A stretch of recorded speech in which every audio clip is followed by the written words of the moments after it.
안녕하십니까. 국토안전관리원 김영식 부장입니다. 자, 올해도요, 2026년 사회복지시설 관리자분들과 종사자분들을 대상으로 하는 사회복지시설 안전 및 유지 관리에 관한 교육을 진행하도록 하겠습니다.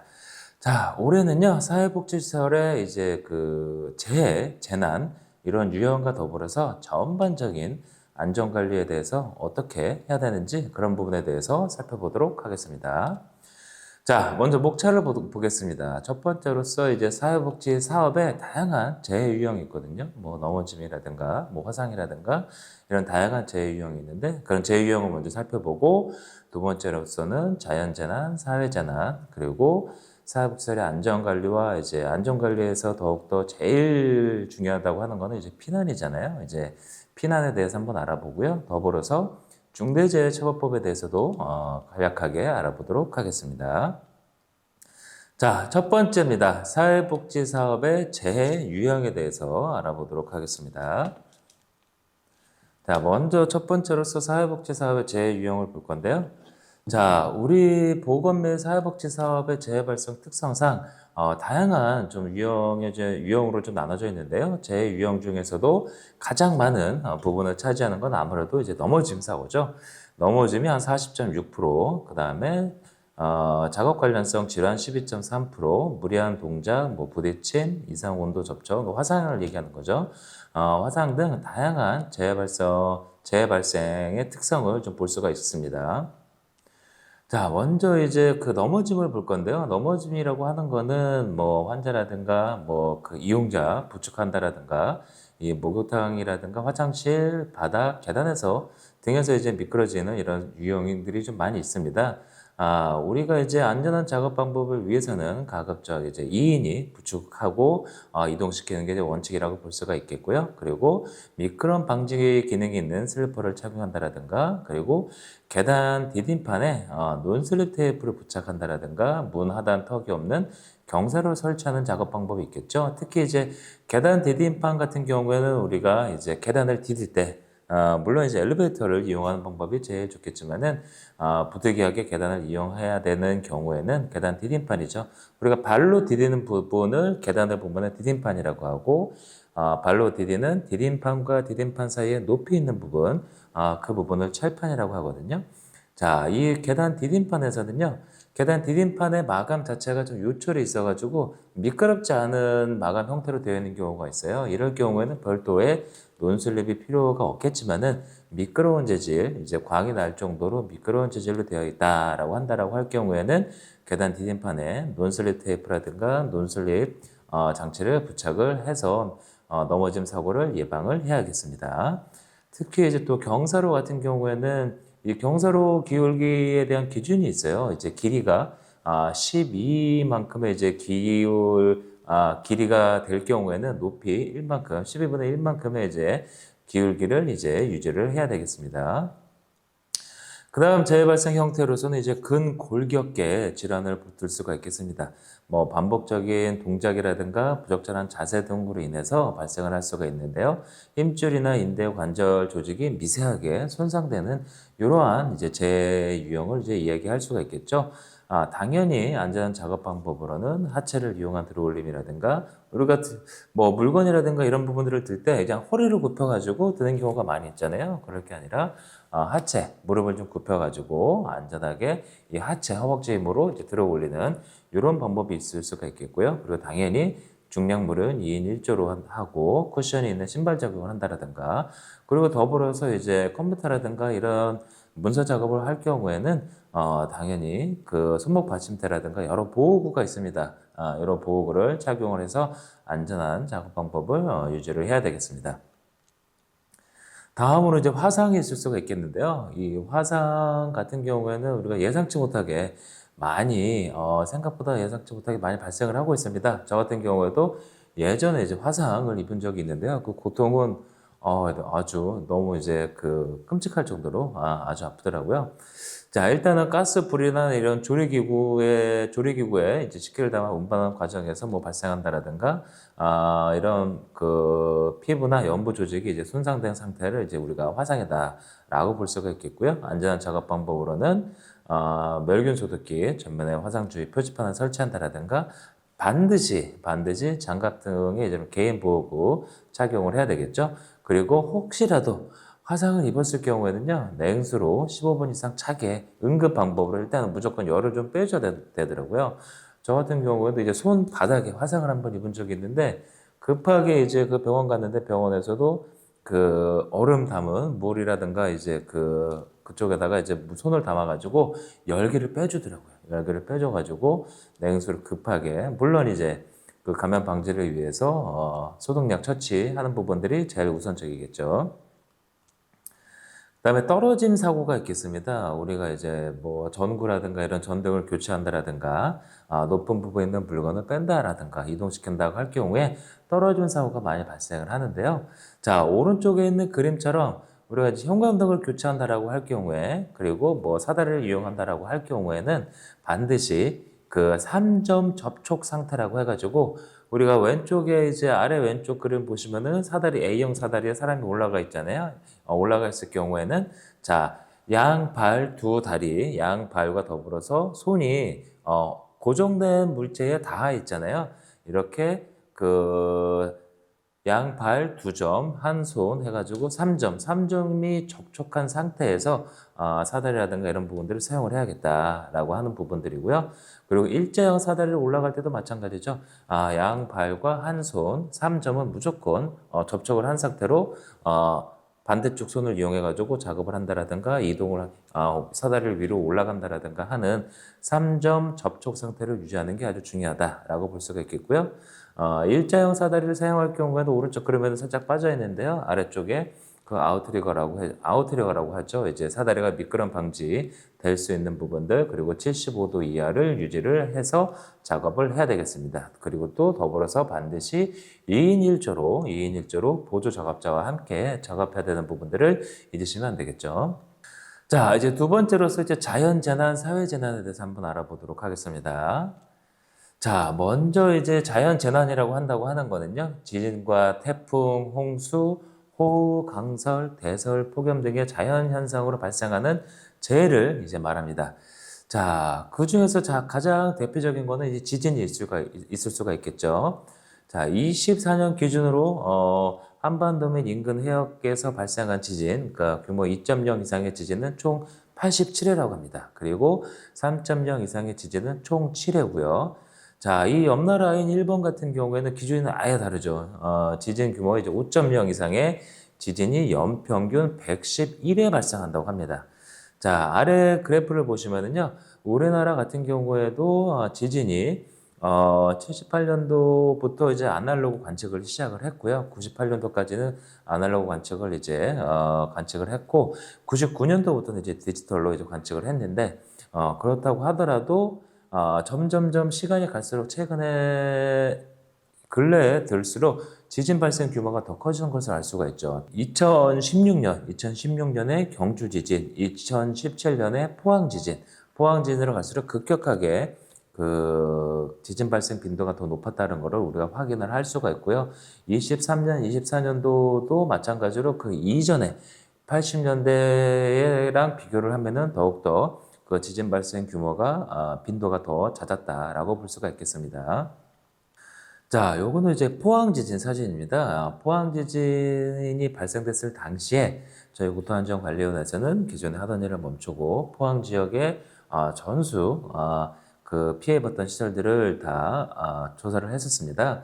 물론 저도 그때 다 이제 그 지진에 이제 지진 조사 당시에 이제 사업에 좀 참여를 했고요.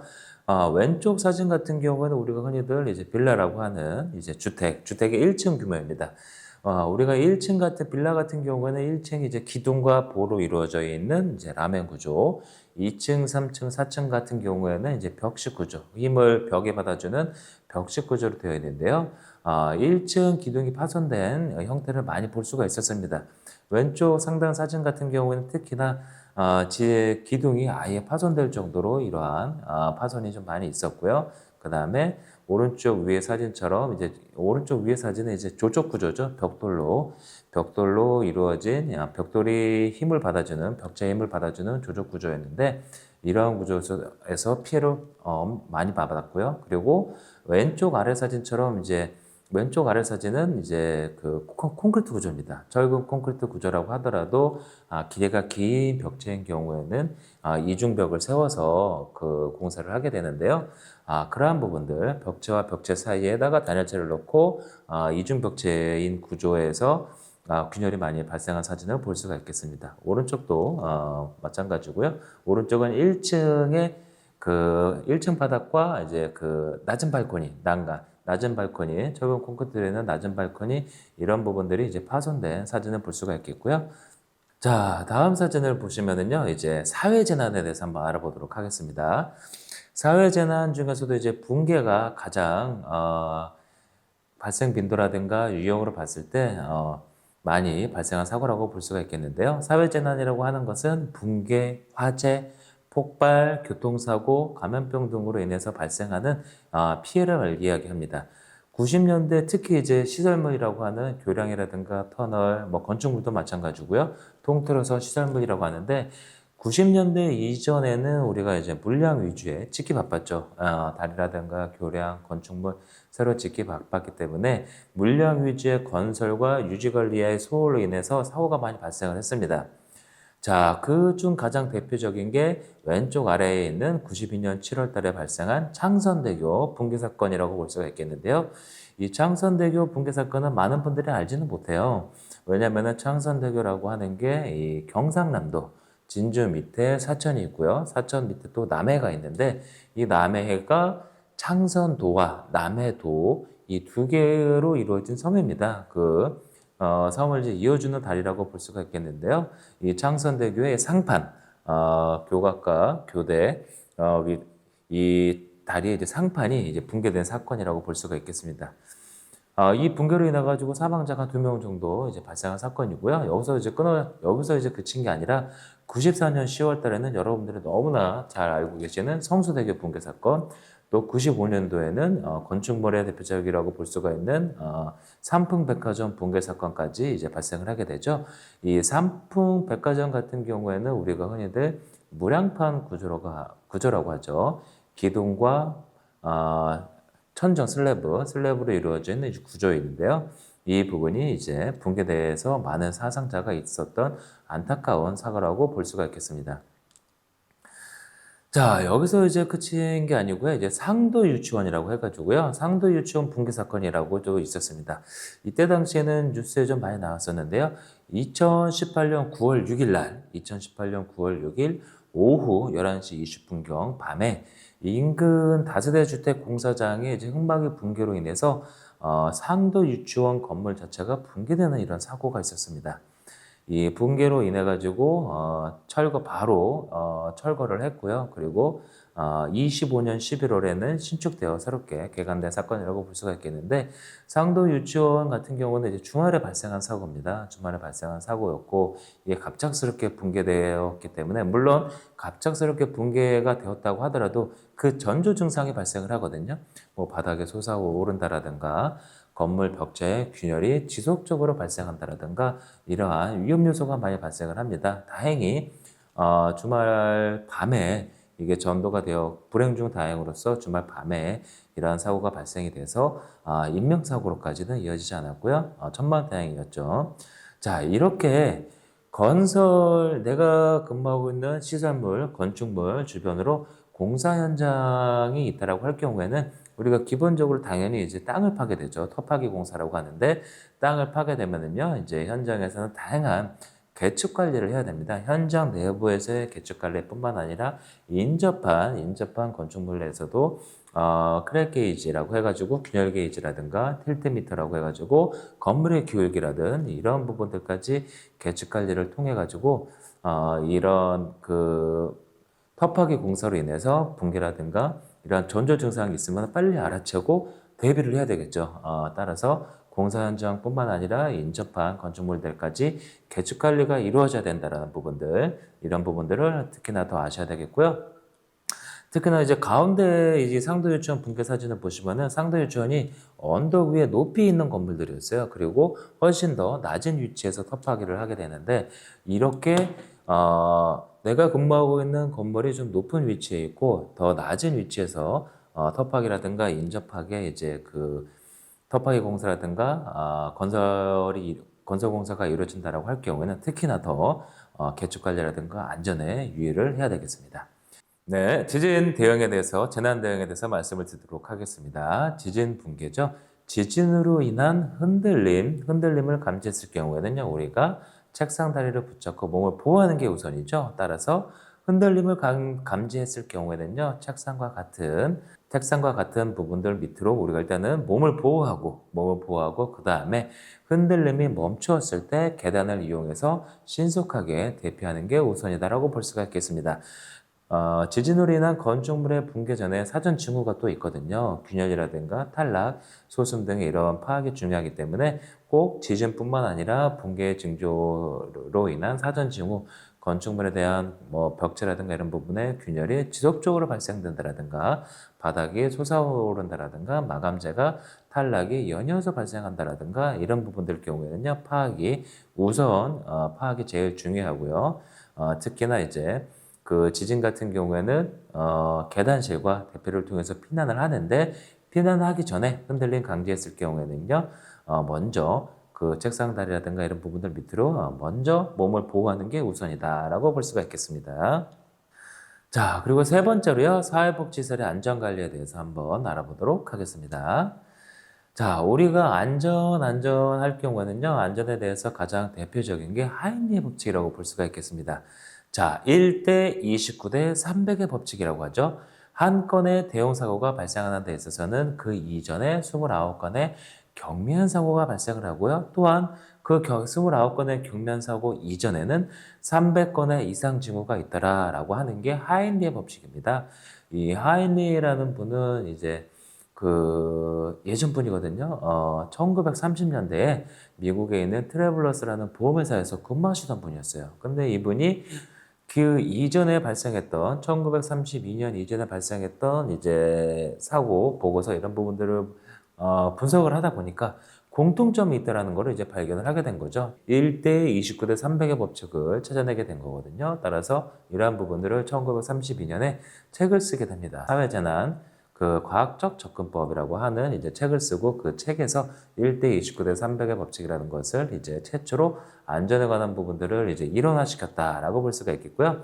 오른쪽에 있는 그림처럼 사고 발생 같은 경우에는 사고 발생은 1단계로서 그 사회적 환경과 유전적인 요소, 2단계로서 개인적인 결함, 3단계로서 불안전한 행동과 상태를 유발하고요. 그 다음에 이러한 행동과 상태가 사고 발생과 재해로 이어진다라고 하는 거거든요. 그러면 우리가 평상시에 뭐 그 안전관리에 대한 안전관리 계획서를 작성을 한다라든가 그 소방계획서라든가 안전관리 계획서에 대응을 해서 뭐 피난훈련, 대피훈련을 하잖아요.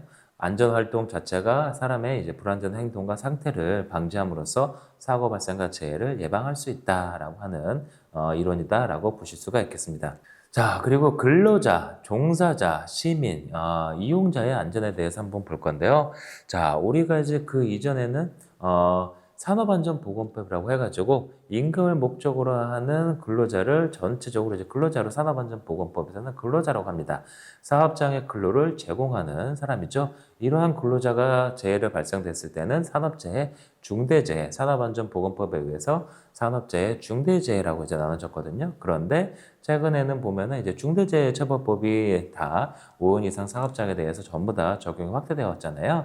따라서 중대재해처벌법에서는 산업안전보건법과 다르게 근로자가 아니라 일단은 종사자라는 용어를 씁니다. 노무를 제공하는 사람은 전체를 다 종사자라고 보거든요.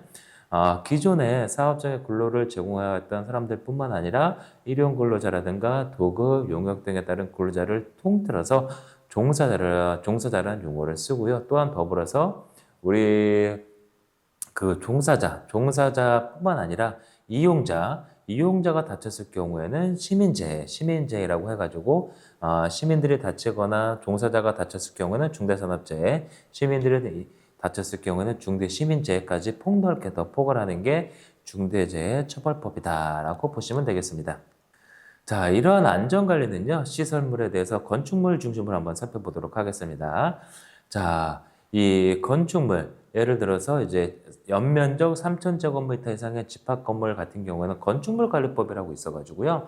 건축물 관리법에 따른 안전점검을, 정기안전점검을 해야 됩니다. 또한 유치원, 초등학교, 중고등학교 같은 교육시설법은 이제 교육시설법에 따라서 안전점검을 진행을 하고요. 우리 사회복지사업법은 어떻게 되죠?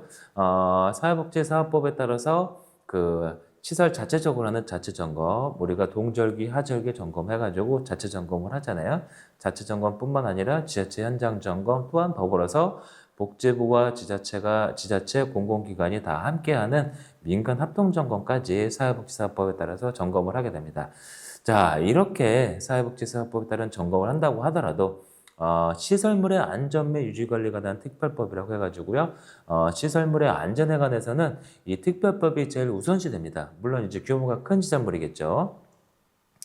63빌딩과 같이 이제 그 규모가 큰 시설물들은 일종 시설물, 지하철 역사 정도 되는 부분들 같은 경우에는 건물들 같은 경우는 이종 시설물, 또한 종합복지관 중에서도 복지관 중에서도 규모가 큰 경우에는 뭐 삼종 시설물이라고 해가지고 이렇게 규모가 큰 1종 시설물과 2종 시설물과 3종 시설물인 경우에는 건축물 관리법에 따른 시설물이든 사업법에 따른 시설물이든 일단은 시설물의 안전 및 유지 관리에 관한 특별법에 따라서 안전점검을 정기적으로 수행을 해야 됩니다. 별도로 다 수행을 하고 그거에 외에 별도로는 사회복지사업법에 따른 자치점검이라든가 지자체 현장점검, 민간합동점검을 수행을 해야 되겠죠. 사회복지사 같은 경우에는. 또한 시설물의 안전법에서는 이렇게 규모가 큰 1종 시설물과 2종 시설물, 3종 시설물뿐만 아니라 우리 사회복지사들과 전통시장을 묶어서 소규모 취약사회라고 합니다. 이러한 소규모 취약사에 대해서 무상으로 저희 국토안전관리원이 안전점검을 수행을 하고 이렇게 안전점검을 수행을 했을 경우에는요. 안전점검 보고서를 저희가 또 별도로 다 발송을 하고 있습니다. 자, 이 사회복지사를 중심으로 좀 살펴보면은요.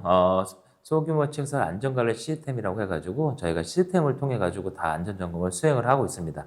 안전점검을 수행을 하기 전에 우리가 그 안전점검 신청을 받거든요. 먼저 지자체로부터 안전점검을 신청을 받습니다. 그 이전 연도인 예를 들어서 27년이 이제 내년이니까 내년 안전점검을 수행을 하기 위해서는 26년 10월 31일까지 지자체로부터 안전점검 신청을 받습니다. 각 지자체에 보면 다 담당하는 이제 담당 공무원이 있잖아요. 뭐 그 경로당이라든가 어린이집이라든가 다른 장애인시설이라든가 이런 여러 유형의 담당하는 담당 공무원으로부터 다 안전점검 신청을 10월 31일까지 안전점검 및 그 관리계획이라고 해가지고 이런 안전점검 신청을 받습니다.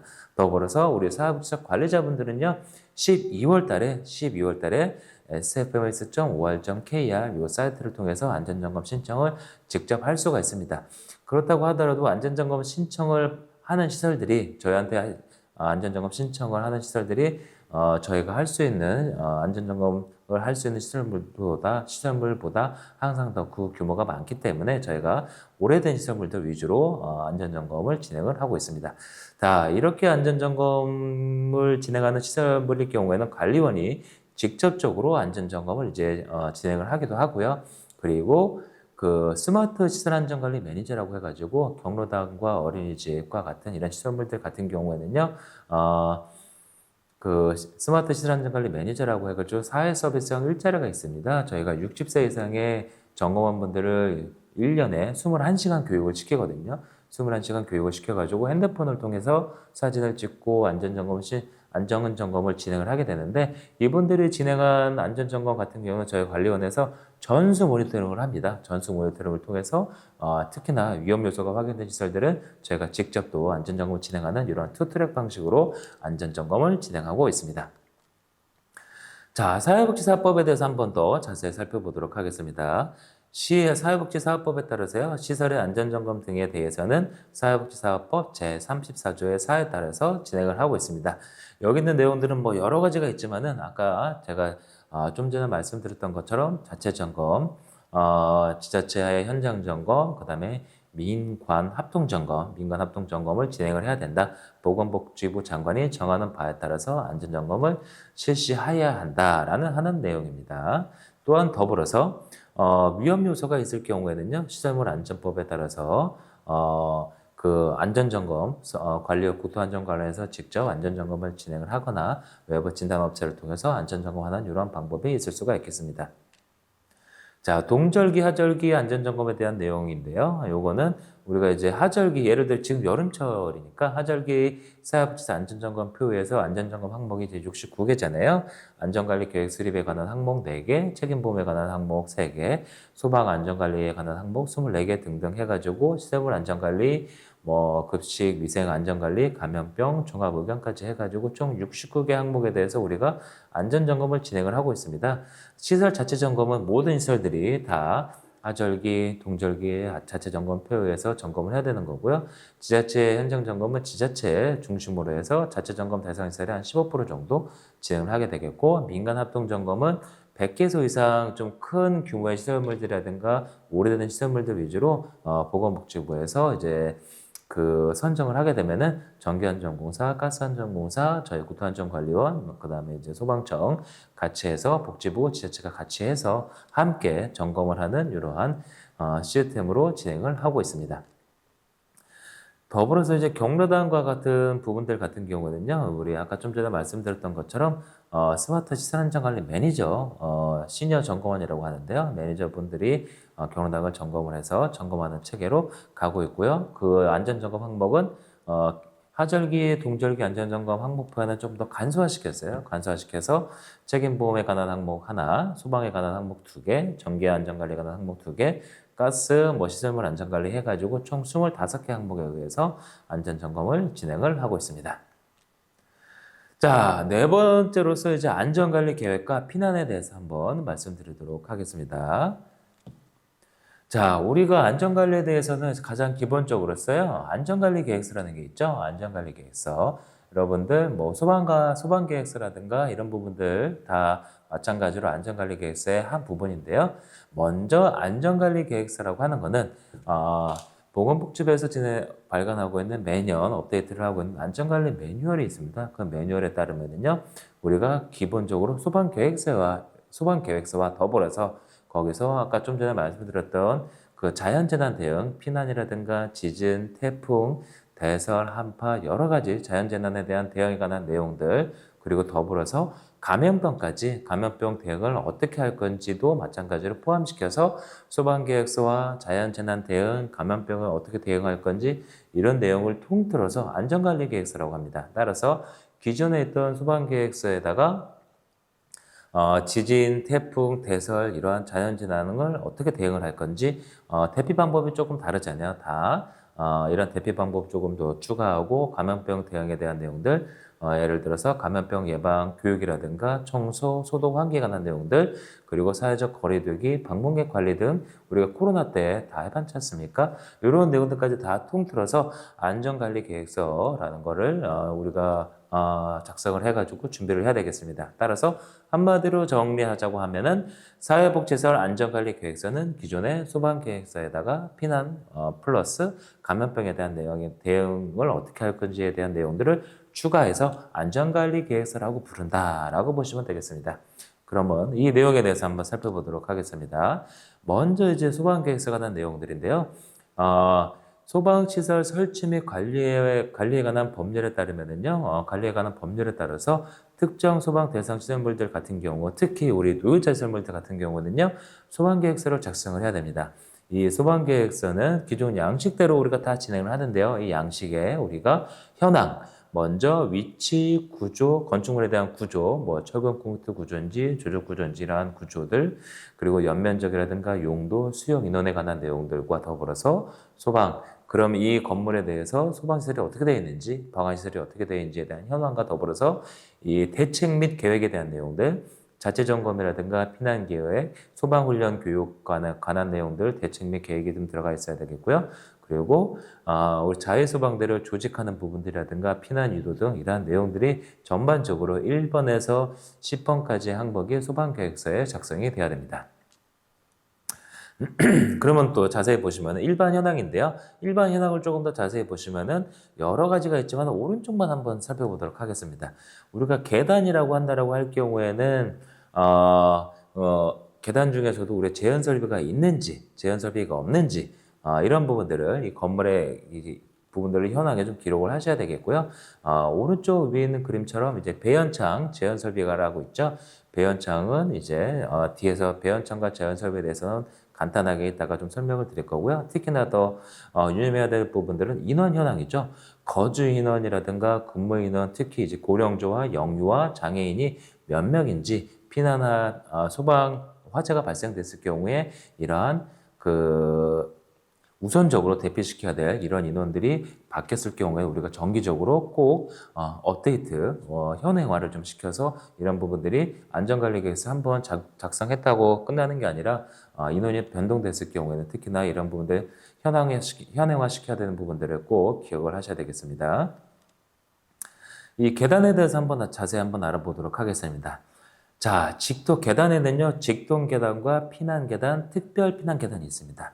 직동 계단이라고 하는 거는 건물의 한 2층에서 5층 정도 되는 이제 규모에서 1층, 우리가 피난층이라고 하는 게 대부분 다 1층이잖아요. 피난층까지 이어져 있는 계단을 직동 계단이라고 합니다. 간혹 가다 보면요, 1층까지 이어져 있지 않은 계단이 있어요. 오른쪽 위에 그림처럼. 자, 1층 피난층까지 대부분의 계단 같은 경우는 1층 피난층까지 이어져 있으니까 우리가 흔히들 보통의 일반적인 계단은 일단은 직동 계단에 속한다라고 볼 수가 있겠고요. 이러한 직동 계단일 경우에는 보행거리, 피난층 또는 지상으로 통하는 계단까지 실내 한 지점에서 이 계단까지의 보행거리가 30m, 보행거리 30m, 50m 내로 이어져야 되겠고요. 또한 더불어서 직통 계단 더불어서 이제 피난 계단은 5층과 지하 2층 이상인 건물에는요, 우리가 흔히들 아는 내화 구조, 철근 콘크리트 구조라든가 불에 타지 않는 구조로 되어 있어야 됩니다. 또한 더불어서 화재가 발생됐을 경우에 불에 들어오는 조명 설비라든가 이제 방화문 60분 방화문 화재 시 60분 이상 견딜 수 있는 이러한 방화문이 돼야 되겠고요. 그리고 그것보다 규모가 크다라고 할 경우에는 특별 피난 계단이 설치가 됩니다. 특별 피난 계단은요, 기존의 피난 계단에 더불어서 부속실이 있는 계단을 특별 피난 계단이다라고 한다고 하는 거를 이제 아셔야 되겠고요. 자, 계단 유형에 따라서 이렇게 직통 계단, 피난 계단, 특별 피난 계단 이렇게 볼 수가 있겠습니다. 재현 설비라고 하는 거는요, 특별히 말씀을 드리면은 거실과 특별 피난 계단의 전실에 부속실에 이제 재현 설비라는 게 설치가 됩니다. 이 극기 댐퍼라든가 배연창이 있는 경우에는 재현 설비가 있는 계단이다라고 보시면 되겠고요. 그 원리는요, 화재가 발생됐을 경우에는 열과 연기가 우리가 피난의 핵심이라고 볼 수 있는 계단으로 유입된 것을 방지하기 위한 설비다라고 보시면 되겠고요. 화재 발생 장소에 열과 연기를 신속히 배출돼야 되겠죠. 따라서 피난에 필요한 골든타임 및 화재 진압을 위한 시야를 확보하고 우리가 안전하게 계단을 통해서 피난을 할 수 있는 이러한 역할을 한다라고 볼 수가 있겠습니다. 이러한 역할을 한다라고 보시면 되겠고요. 여기서 급기 댐퍼라고 한다고 하는 거는 화재가 발생됐을 경우에는요, 계단 쪽으로 부속실로 우리가 이제 그 급기 댐퍼를 통해 가지고 공기를 지속적으로 이제 뿜어내주게 됩니다. 그렇게 되면은 계단의 압력을 통해 가지고 화재 시에 실내 거실에서 발생한 화재 연기가 계단 쪽으로 유입되는 것을 방지하게 되죠. 또한 더불어서 반대편에 있는 배연창 같은 경우에는요, 화재가 되면 배연창이 열리게 되죠. 열리면서 연기를 바깥으로 빼주게 되는 이러한 역할을 하는 설비가 재연 설비다라고 보시면 되겠습니다. 방화문에 대해서 한번 알아보도록 하겠습니다. 화재가 발생됐을 경우에는요, 방화문은 거의 아주 필수적인 역할을 한다라고 보시면 되겠는데, 특히 계단으로 이루어져 있는 이 방화문 같은 경우에는 화재가 발생됐을 경우에는요, 일반적으로 재현 설비가 발생하고요. 이 화재 시에는 이 문이 저절로 닫히게 돼요. 일반적으로 어느 정도 일정 규모 이상이 되는 건축물의 경우에는. 그리고 그게 아니다라고 하더라도 방화문에는 오른쪽 위에 그림처럼 도어 체크 또는 도어 클로저라고 해가지고 문이 상시적으로 닫힐 수 있는 구조로 되어 있습니다. 따라서 항상 문이 닫혀 있어야지 화재 시에 연기라든가 열이 계단 쪽으로 침입하지 않겠죠? 들어오지 않겠죠? 따라서 이러한 방화문은 항상 도어 체크에 이상이 없어야 되고요. 또한 더불어서 문짝이라든가 문틀 자체에 휘어짐이라든가 이러한 이상이 있지 않아야지 온전한 상태여야지 문이 정상적으로 닫혀서 밀폐가 되고 또 밀폐가 되면은 화재 시에 연기라든가 열이 계단 쪽으로 침입할 수가 없겠죠. 따라서 이러한 방화문은 그 성능에 따라서 얼마나 견디느냐에 따라서 30분 견딜 수 있는 방화문이면은 30분 방화문, 60분 방화문, 60분 이상을 견딜 수 있다라고 하면은 60분 플러스 방화문 이렇게 나눌 수가 있겠습니다. 또한 더불어서 이제 우리가 소방훈련 및 교육에 대해서 안전관리 계획서는요. 교육훈련을 이제 정기적으로 실시를 해야 되잖아요. 실시를 하고 종사자 모두에게 공유하고 주기적으로 교육훈련을 실시를 해야 되겠고요. 비상대응에 대한 흐름도와 매뉴얼도 작성을 해야 되겠습니다. 자, 먼저 비상대응 흐름도인데요. 왼쪽 플로우 차트처럼 작성을 해두는 게 아주 좋다고 볼 수가 있겠는데요. 사고 발생됐을 경우에는 그 비상 정지하고 어떻게 그 119에 먼저 좀 신고를 해야 되겠죠. 신고를 하고 그 대피를 우선적으로 지열과 응급조치뿐만 아니라 계단 쪽으로 당연히 다 대응을 해야 되는 부분들을 시간차에 의해서 분단위로서 우리가 비상대응 흐름도를 작성하는 게 좋겠고요. 또한 더불어서 이 안전관리엑스의 목적이라든가 비상대응 흐름도의 목적, 적용 범위, 비상대응 내용과 조직 및 상태와 같이 이런 부분들을 먼저 다 작성을 하는 게 좋겠습니다. 그 다음으로서 이제 감염병입니다. 감염병은 그 종류에 따라서 1급, 2급, 3급, 4급 다양하게 나눌 수 있는데요. 법정 감염병의 유형 및 종류를 안전관리 계획서에 작성을 해놓는 게 좋겠죠. 뭐 패스트라든가 뭐 그 사스 중동호흡기 감염금, 그 다음에 메르스 같은 이런 부분들은 이제 1종 감염병이라고 볼 수가 있겠고, 수두 홍역 같은 경우에는 2급 감염병, 그 다음에 뭐 B형 감염이라든가 일본 내염 같은 경우에는 3급, 그 다음에 이제 인플루엔자라든가 뭐 수족급병 같은 경우에는 4급 감염병이라고 볼 수가 있겠고요. 또한 감염병 같은 경우에는 올해 우리가 이제 더 그 사회복지시설 안전 유지 관련하는 교육에 감염병에 대한 내용도 별도로 다 교육을 올해는 추가했으니까요. 그런 부분들을 참고해 주시면 되겠고요. 여기서는 특히나 더 안전관리계획서에서는 우리가 이러한 감염병을 예방하기 위해서는 그 월별로 감염병이 많이 발생할 수 있는 시기가 있잖아요. 이런 시기를 표시를 해두시면 더 좋겠죠. 안전관리 계획서에. 예를 들어서 수두나 성홍열, 수족구병 같은 경우에는 여름철에 주로 많이 발생을 하고 5월, 6월, 7월 여름철에 많이 발생을 하니까 이런 부분들을 본격적인 여름철 전에 많이 발생하니까 이런 부분들, 그리고 이제 그 위장관계 감염증 있죠. 살모넬라라든가 바이러스 이런 감염병 같은 경우는 8, 9월 달에 많이 발생하기 때문에 감염병 종류별로 월별로 많이 그 발생을 하고 그 시기에 맞춰서 어떻게 대응을 할 건지 이런 내용들도 계획서에 들어가 있으면 좋겠습니다. 그다음 마지막으로서 이제 중대재해처벌법에 대한 내용들을 말씀드리겠습니다. 지금까지는요, 뭐 안전관리 계획서, 사회복지설의 안전관리 계획서에 대한 내용들, 소방계획서 플러스 피난에 대한 내용들, 그리고 플러스 감염병에 대한 내용들을 전체적으로 말씀을 드렸고요. 그 다음에 중대재해처벌법에 대해서 우리 사회복지설이 어떻게 대응을 해야 될 건지 간략하게 핵심만 말씀드리도록 하겠습니다. 먼저 중대재해처벌법은요, 제정되게 된 배경을 한번 말씀드릴 수가 있겠는데, 사진을 보시면은 2018년 12월 달에 태안화력발전소에서 24살의 김용규님이 사망하는 사고가 발생을 하고요. 그리고 20년도에는 물류창고에서 이제 그 건설 현장에서 화재 사고가 발생을 하게 됩니다. 또한 더불어서 우리가 너무나 잘 알고 있는 2014년 4월에는 세월호 사고까지 발생을 하게 되죠. 따라서 기존에는 산업 현장에서만 사고가 발생을 했다라고 하면은 이제 시민분들까지 발생하는 대형 사고가 발생하기 때문에 이러한 그 시민재해 산업재해와 더불어서 시민재해로 인한 사회적 문제가 지적이 되어서 우리가 중대재해처벌법이 제정이 되었다라고 볼 수가 있겠는데요. 이러한 중대재해처벌법 같은 경우는요, 일단은 처벌이 강화됐다라고 볼 수가 있겠습니다. 사업주 또는 경영 책임자 등은 1년 이상의 징역 또는 이제 10억 이하의 벌금을 받을 수가 있겠고요. 또한 더불어서 법원이나 기관은 50억 이하의 벌금을 받을 수가 있는데요. 이거는 양벌 규정이라서 사업주가 처벌을 받았다고 해가지고 기관이나 법인이 처벌을 안 받는 게 아니라 다 양벌로 다 처벌을 받을 수가 있다. 양쪽 다 처벌받을 수가 있는 게 중대재해처벌법이고 처벌이 강화되었다라고 볼 수가 있겠는데요. 그러면은 일단은 자, 중대산업재해는 우리가 하는 이제 종사자분들이 다치는 부분들을 중대산업재해라고 볼 수가 있겠죠. 근로 현장에서 이제 사망자 1명, 그다음에 이제 부상자 2명, 동일한 유해 요인으로 직업성 질병자가 3명, 1, 2, 3이죠. 사망자 1명, 부상자 2명, 질병자 3명이 발생하면 중대산업재해에 속할 수가 있겠고요. 또한 더불어서 우리 시민분들 공중이용시설이라든가 공중교통수단, 우리 공중이용시설에는 사업시설이 다 포함이 됩니다. 공중이용시설이라든가 공중교통수단에서 시민들이 다쳤을 경우에 그 시민분들은 사망자 1명, 부상자 10명, 질병자가 10명이 발생할 경우에 이제 중대시민재해라고 하는데요.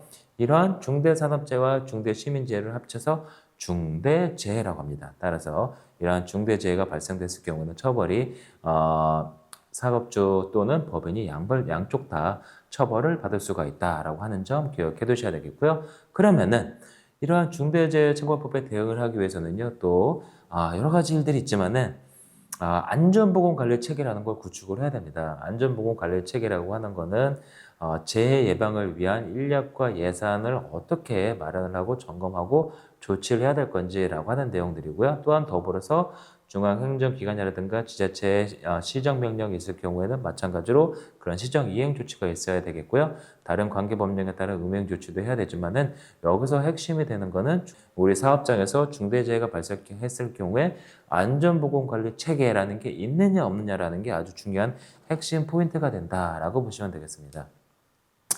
자, 여기서 더불어서 한번 조금 더 비교를 한번 해보도록 하겠습니다. 우리가 산업안전보건법에서는 산업재해, 중대재해 이렇게 나누고요. 중대재해처벌법에서는 중대산업재해, 시민재해로 나눈다라고 보시면 되겠고, 아까 말씀드렸던 것처럼 산업안전보건법에서는 근로자의 개념이 있다라고 하면은 중대재해처벌법에서는 종사자의 개념이라서 조금 더 범위가 훨씬 더 많고, 그러면 그 종사자는 기존의 근로자에서 멈추는 게 아니라 도급, 용역, 위탁, 우리 사업장에서 근로하시는 모든 분들을 이야기한다라고 보시면 되겠습니다.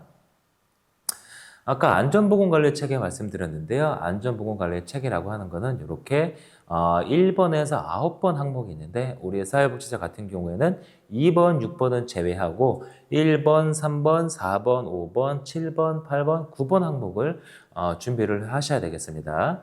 먼저 안전보건관리 체계는 이제 안전보건관리 규정을 좀 만들어야 된다는 얘기죠.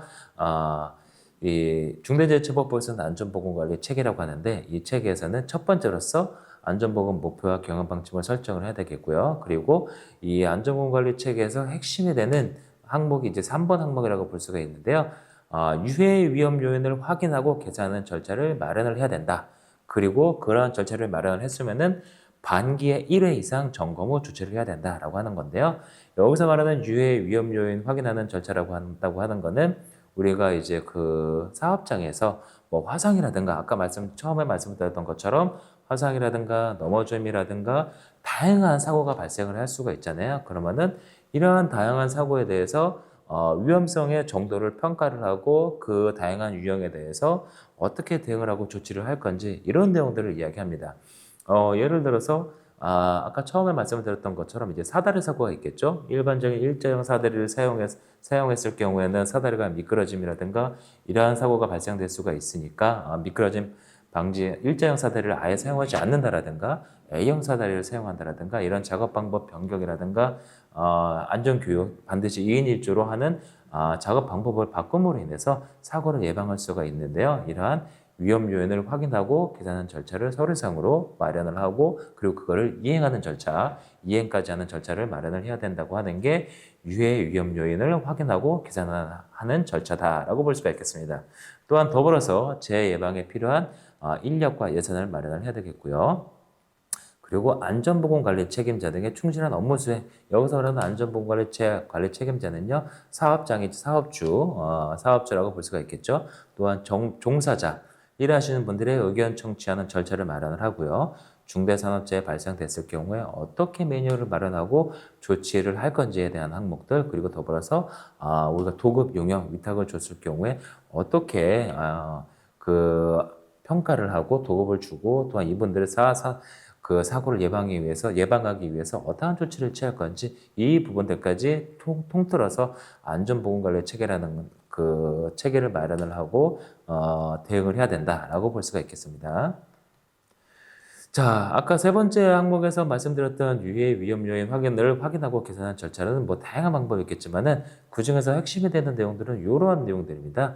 먼저 가장 효과가 좋은 거는 그 위험 요소를 제거하는 거겠죠. 위험 요소를 제거하고 그 다음에 작업 방법을 대체한다라든가 위험 요소를 대체하는 방법 그리고 공학적인 통제 방법, 행정적인 통제 방법 그리고 맨 마지막에 PPA라고 해가지고 개인 보호구 활용하는 방안이 제일 효과가 없는 방안이라고 볼 수가 있겠고요. 결국에는 위험 작업이 있을 경우는 위험 요소를 제거를 해서 위험 요소를 물리적으로 제거를 해서 위험하게 작업하지 않는 게 제일 효과가 좋다라고 하는 방법이라고 볼 수가 있겠습니다. 요거는 이제 더불어서 요거는 전반적인 이론적인 내용들을 말씀드린 거고요. 요거를 더욱더 이제 좀 외부 사례를 말씀드리면은요. 위험성 평가를 사례를 말씀드리면은 아까 말씀드렸던 것처럼 사다리를 일자형 사다리를 이용을 하거나 A형 사다리를 이용한다고 하더라도 3점 접촉 방식을 이용하지 않을 경우는 사고가 날 수가 있잖아요. 따라서 이러한 위험 요소, 유해 위험 요인을 사다리를 설치하여 사용하는 것이 적정한지, 사다리가 변형되거나 손상되어있지 않았는지 여러 가지 유해 위험 요인을 확인하는 체크리스트를 마련을 하고 해당됐을 경우에는 개선 대책을 작업 발판 용도로 사다리를 사용하는 것은 지양을 하고 고소 작업대 또는 난간에 부착되는 이러한 작업 발판을 별도로 사용한다라든가 변형되거나 손상된 사다리는 즉시적으로 교체한다라든가 A형 발붙임 사다리를 사용하는 이러한 여러 가지 방법이 있을 수가 있겠습니다. 위험성 평가의 사례로 하나 좀 말씀드렸고요. 이상으로서 우리 사회복지 시설의 재해 유형이라든가 사고 유형 그리고 안전관리 계획서 그리고 중대재해처벌법에 대한 대응까지 다 말씀을 드렸습니다. 핵심적인 내용들은 너무나 많은데 제가 핵심적으로 이제 요약해서 좀 말씀을 드렸고요. 이거는 극히적으로 간략하게 말씀드려서 여러분들 사회복지사 관리자분들, 종사자분들이 어떻게 대응을 해야 되는지 이런 부분들에 대해서 핵심적인 내용들 간략하게만 말씀드린 거다라고 보실 수가 있겠습니다. 여러분들 교육받느라고 여러모로 고생하고 수고 많으셨습니다. 감사합니다.